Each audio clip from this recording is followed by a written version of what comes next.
If you are joining me for the first time, please remember to click subscription button and hit that notification bell to be the first person to receive the video that will be produced by Davi-tech-media. Davi-tech-media, updating you. Davi-tech-media, subscribe to Davi-tech-media. Hey friends, welcome to Davi-tech-media, your number one news channel. I'm your host and producer Luchimbi David.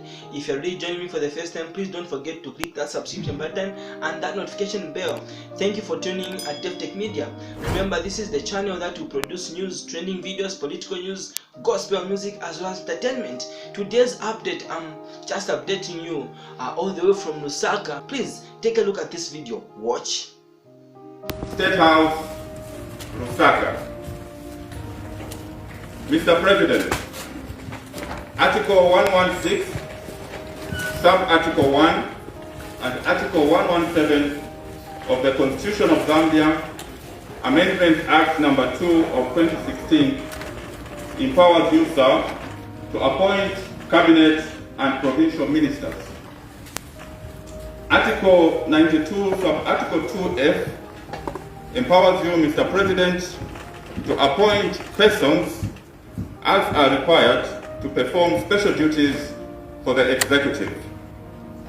In exercise of the said powers, it pleased you, Mr. President, to appoint cabinet ministers, provincial ministers, and senior government officials to serve in your government.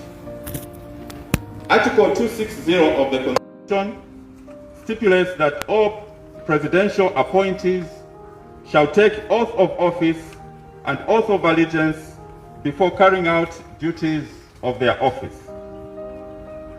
Mr. President, in front of you are the appointed cabinet ministers, provincial ministers, and senior government officials that are ready to take their oaths. These are as follows. Honorable Collins Nzovu, MP, Minister of Green Economy and Environment. Honorable Elias Muwanga, MP, Minister of Small and Medium Enterprise Development. Honorable Credo Nanjua, MP, Provincial Minister, Central Province. Honorable Robert Lihefu, MP, Provincial Minister, Northwestern Province. Mr. Bradford Munalukupe Machila, Principal Private Secretary to the President, State House. Dr. Oliver Mubita Kalabo, Permanent Secretary, State House. Mr. John Msimuko, Permanent Secretary, Ministry of Green Economy and Environment. Mr. Jito Kayumba, Special Assistant to the President, Economic and Development Affairs, State House. Dr. Lawrence Mananyanda, Special Assistant to the President, Project Implementation and Monitoring, State House. And Dr. Roma Chilengi, COVID Advisor to the President, State House. May I therefore seek your permission, Mr. President, to proceed to administer the two oaths to the appointed cabinet ministers, provincial ministers, and senior government officials.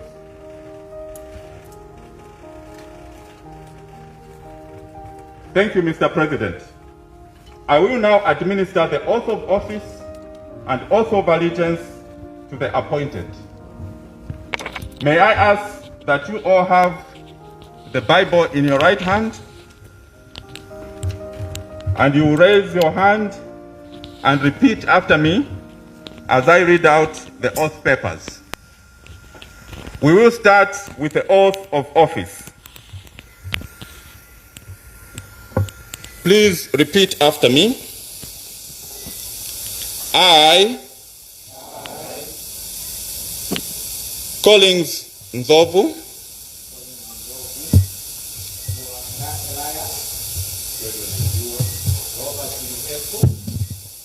David Machila.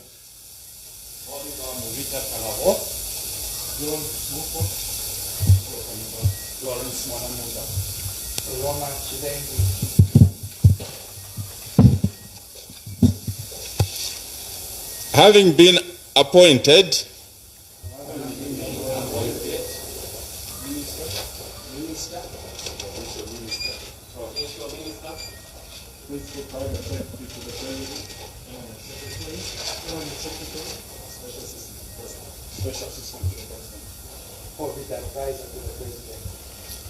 do swear that I will well and truly serve the Republic and President of Zambia, that I will be faithful and bear true allegiance to the President and the Republic of Zambia, that I will preserve, protect, and defend the Constitution of Zambia as by law established, and that I will not directly or indirectly reveal or transmit any such information or matter as shall be brought under my consideration or shall be made known to me by reason of my office, except as may be required in the discharge of my duties as such or with the authority of the President. So help me God. Thank you very much. The next oath to be taken is the oath of allegiance. Again, please repeat after me. I, Collins Nzovu,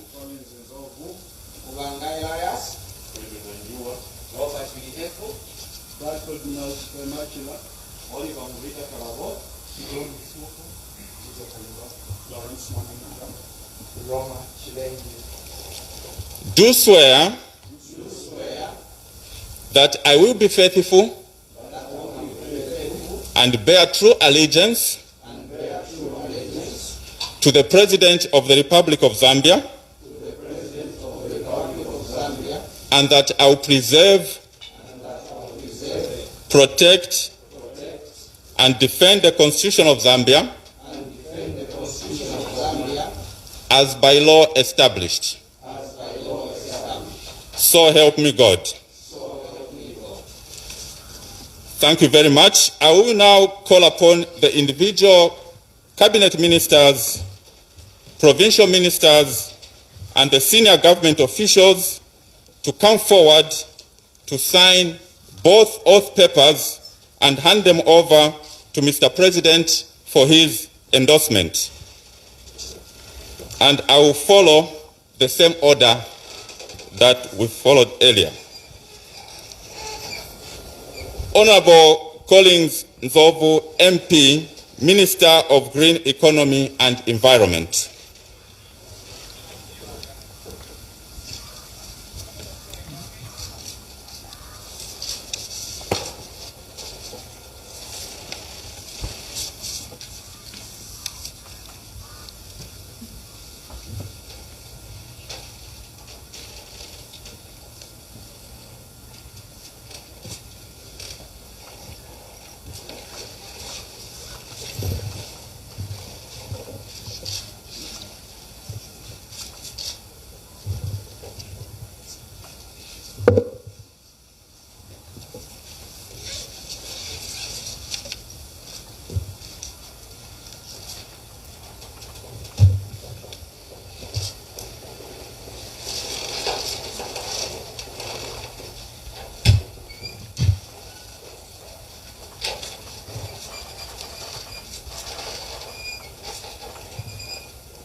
Honorable Elias Mubanga, MP, Minister of Small and Medium Enterprise Development.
Honorable Credo Nanjua, MP, Provincial Minister, Central Province.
Honorable Robert Lihefu, MP, Provincial Minister, Northwestern Province.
Thank you, Mr. President. Thank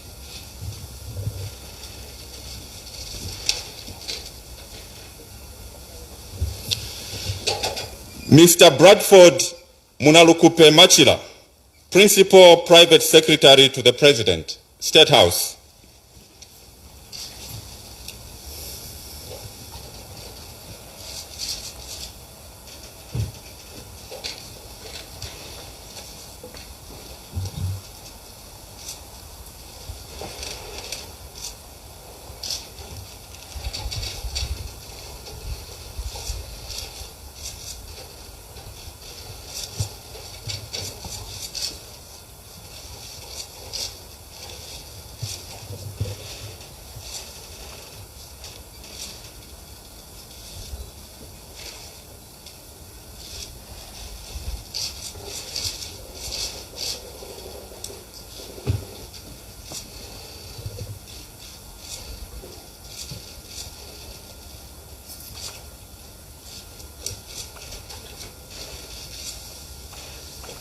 Congratulations. Thank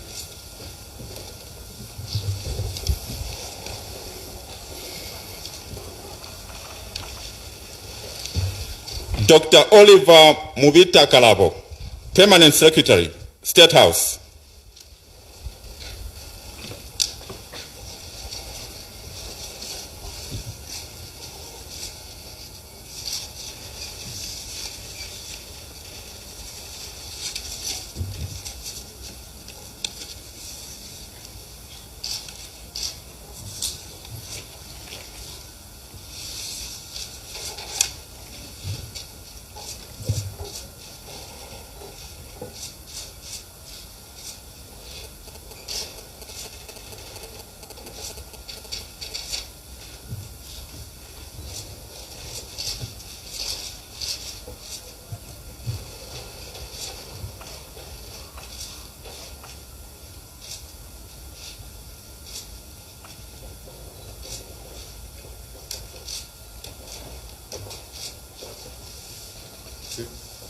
Congratulations. Thank you, Mr. President.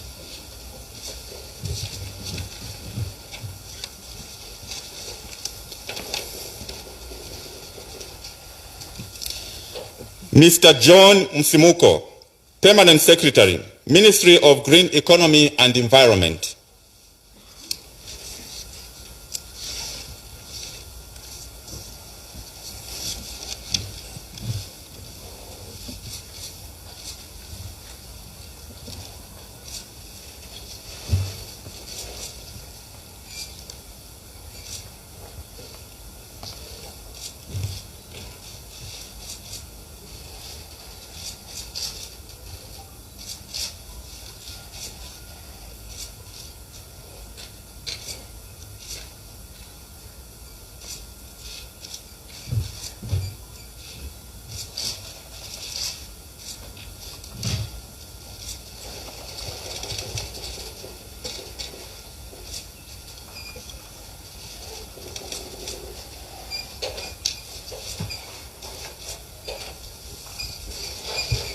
Congratulations.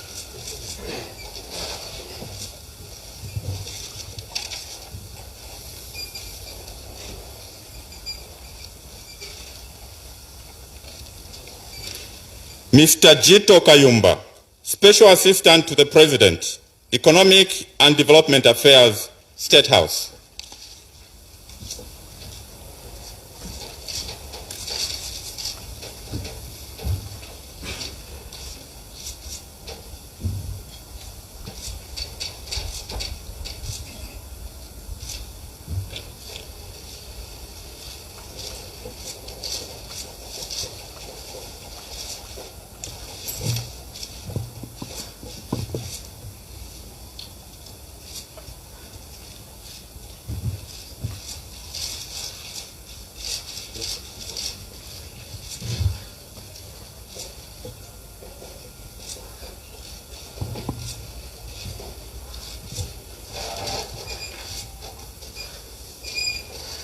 Congratulations. Thank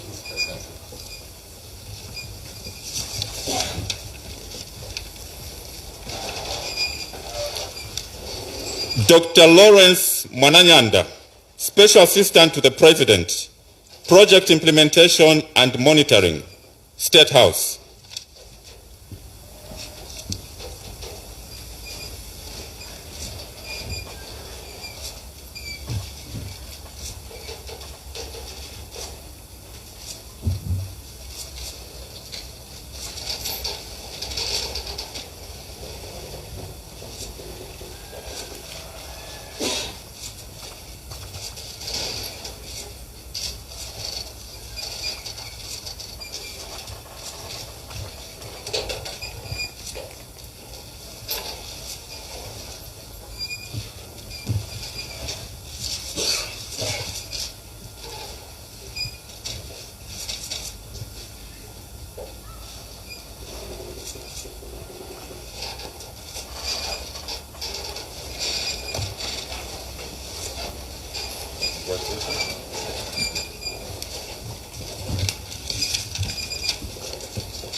Last but not least, Dr. Roma Chilengi, COVID advisor to the President, State House.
Thank you very much, Mr. President.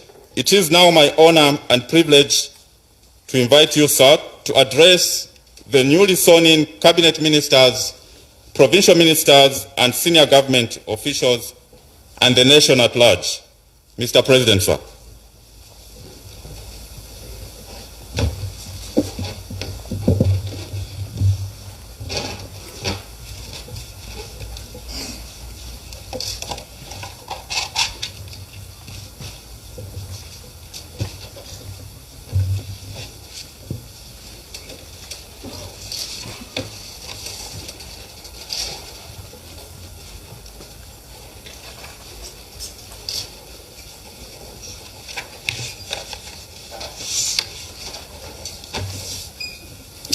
Thank you very much. Once more, good morning. Your Honor, the Vice President, Republican Vice President of Zambia, Madam Mutale Narumango, colleagues in the UPND, if any, and alliance partners, honorable ministers, cabinet ministers, and provincial ministers, secretary to the cabinet, and your deputies, permanent secretaries, other senior government officials, distinguished invited guests, colleagues from the Fourth Estate, members of the press, ladies and gentlemen. I don't have much to say today because the sermons I've given in the past in this place, in the room up there, at the inauguration ceremony, at the CEO Stadium, official opening of Parliament, and lately, early this week, at a workshop to induct cabinet and provincial ministers, we have outlined the issues, our approach to public affairs management, our policies, of course, driven from the mission, vision, and our responsibilities as individual members of the UPND government, UPND Leadership for Service government. I choose to clarify it that way. UPND Leadership for Service. We've also talked about the importance of teamwork towards achieving a common agenda, serving the people of Zambia better all the time, subjecting our personal interests to the interests of the greater majority of the people of Zambia. This occasion is no different. So I congratulate you, ministers, cabinet ministers, provincial ministers, permanent secretaries, advisors to the presidency. You will see a change. I think you're already noticing it if you're observant, that we are creating clusters of advisors in the presidency that will bring combined skills, individual but combined skills, to function so that this house functions to serve the people. This, your State House, works with Cabinet Office, works with the Minister of Finance and other ministries and departments and local government to deliver, and only to deliver for the people. So I've said enough, Madam Vice President. So the theme is the same. The emphasis may be different, but the theme is the same: to work for the people. So congratulations once more. Let's get on with the job of serving the people.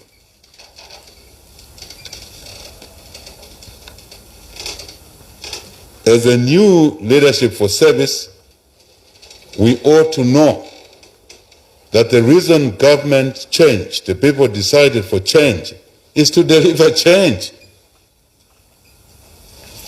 anchored on the improved economy, to make food available for our people, jobs, business opportunities, health services. That is why particularly we are very pleased today, Madam Vice President, that we have an advisor to deal with the coronavirus pandemic, to bring that pandemic within the challenges that we face under control. Without bringing it under control, it will be very difficult to achieve the agenda of reconstructing the economy, because COVID will stand in our way. And as we go to New York for the UN to do, this country and other African countries, poor countries, to bring it under control, will be top on our agenda. And the coronavirus advisor will be required to play a critical role from yesterday, so that we have a successful mission around this subject and we can come back home with more support, given our local limitations, to save the lives of our people. I chose to pick on him because it's a circumstantial appointment because of the coronavirus situation. And I want to urge our people not to relent, not to push for relaxation of the coronavirus control measures, mitigation measures. Because if they do, the fourth wave will catch us in a weaker position and we'll lose lives. We do not wish to see that. So the presidency will provide direct leadership support to the advisor, COVID-19, to the ministries, Ministry of Health in particular, and other frontline worker housing ministries, teachers, those that interact with the people. We've got to have a program for markets, Mr. Advisor, public places where food is sold and bought. Protect lives.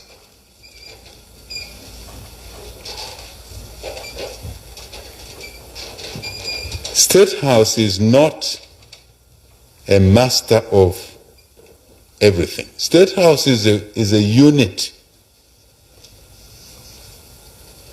to make things happen. It's what our Constitution allows: an executive president that should be accountable to people but must deliver for the people. And you as a team in State House must do just that. Relate well with your colleagues in other ministries. You're not the masters.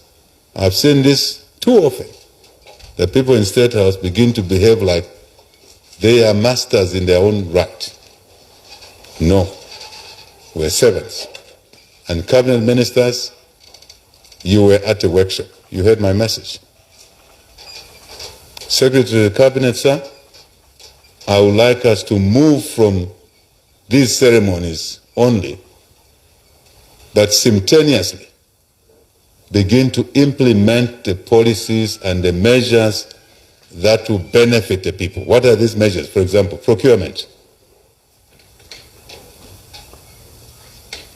3 rules. Buy at the right cost, price. 2, I'm repeating, 2, because I've said it before. 2, the quality must be right. 3, anything we do must be delivered on time. The ministers that are here, Permanent Secretary, Cabinet, State House, Permanent Secretary, Green Economy and Environment, it's a new ministry. Minister Small and Medium Scale Enterprises, it's a new ministry. Start on a clean slate. Let us revise the tender processes and procedures that lead us to wastage of people's resources. The next time I stand here, I will expect a brief that I will share with the public on the measures we've taken to control tenderpreneurs who sit in government ministries, either as minister, PS, or director. All they do is chase tenders and give themselves tenders at a high price. I want to announce to the public, Secretary of the Cabinet, Vice President, specific tracked measures and the possible projections of savings. I have my own idea. You know I love numbers. I have my own ideas. I have my own projections. Because I've looked at only a few issues. Sure. Fertilizer. Fertilizer, Madam Vice President.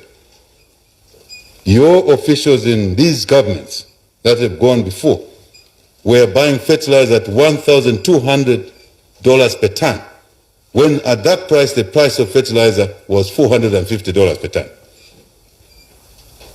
Just imagine what that means to wastage. Yes, the price of fertilizer has gone up a little bit.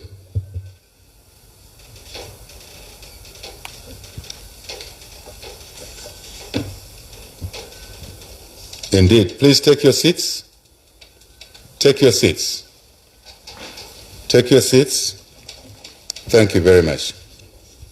I'm aware some colleagues may have conditions. Madam Vice President, I'm talking about working, not to wait for these ceremonies every week, but to move in right away to effect prudence cost control measures. Because every day we don't do it, the taxpayers are losing money and impairing our capability to create jobs for the youth.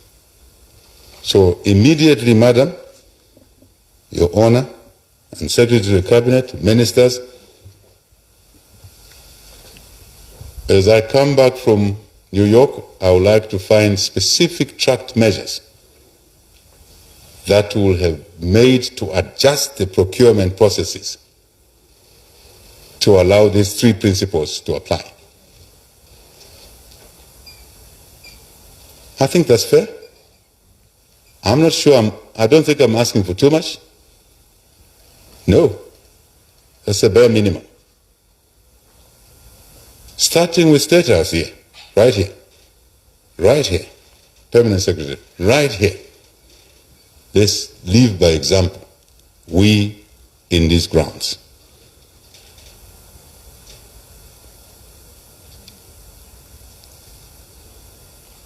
I want to end by thanking Parliament for approving our suggested restructuring of ministries, creation of new ministries.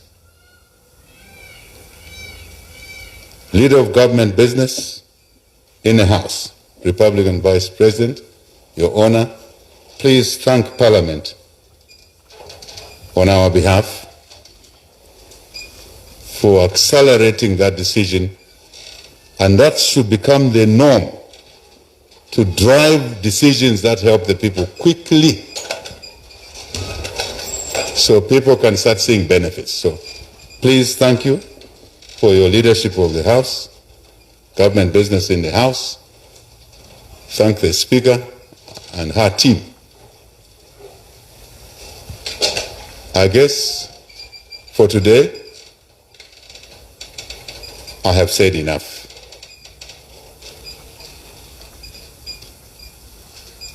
Let's implement. Let's not make this as songs. Let's implement. I thank you all for giving me time to deliver this short message. God bless.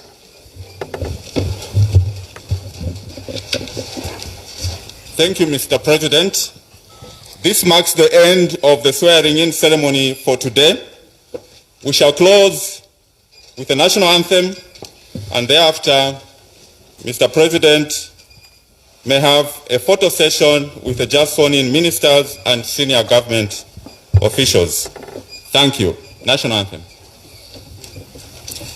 Stand and sing of Zambia, proud and free, land of wake and joy, unity, victors in the struggle for the right. We've won freedom's fight. Oh, one strong and free. Africa is our own motherland, fashioned with and blessed by God's good hand. Let us, O our people, join as one, brothers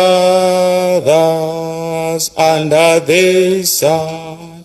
Oh, one strong and free, one land and one nation is our cry.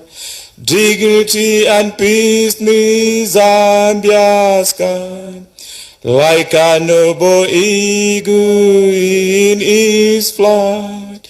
Zambia, praise to thee. Oh, one strong and free, praise be to God. Praise be, praise be. Bless our great nation, Zambia, Zambia. Free men we stand under the flag of our land. Zambia, praise to thee. Oh, one strong and free.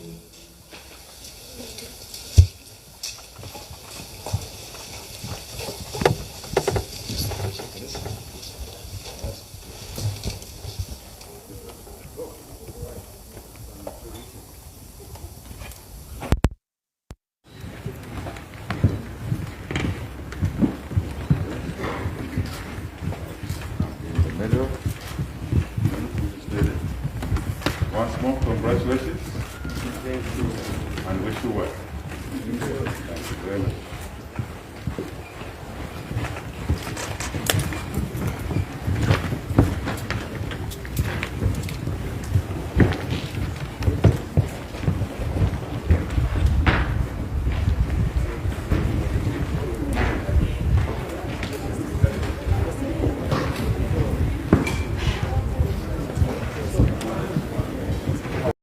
Thank you you very much for tuning in at Davi-tech-media.